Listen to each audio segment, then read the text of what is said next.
বাতিল করা হলো 15ই অগস্ট জাতীয় শোক দিবসের সরকারি ছুটি।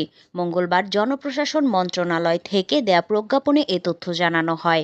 এর আগে দুপুরে বিজিবি হাসপাতালে আহতদের দেখতে গিয়ে অন্তর্বর্তী সরকারের স্বরাষ্ট্র উপদেষ্টা ব্রিগেডিয়ার অবসরপ্রাপ্ত এম সাখাওয়াত হোসেন বলেছেন, বিকেলে 15ই অগস্টের ছুটির বিষয়ে আলোচনা করে বিষয়টি নিয়ে সিদ্ধান্ত দেওয়া হবে। তিনি আরও বলেন, 15ই অগস্ট মাঠে প্রচুর পরিমাণ পুলিশ মোতায়েন থাকবে। কেউ যেন কোনো ধরনের গণ্ডগোল করতে না পারে তার নজরদারি ও সব ধরনের নিরাপত্তা ব্যবস্থা গ্রহণ করা হবে। মাঠে পুলিশ, বিজিবি, র্যাব থাকবে, প্রয়োজনে সেনাবাহিনীও থাকবে।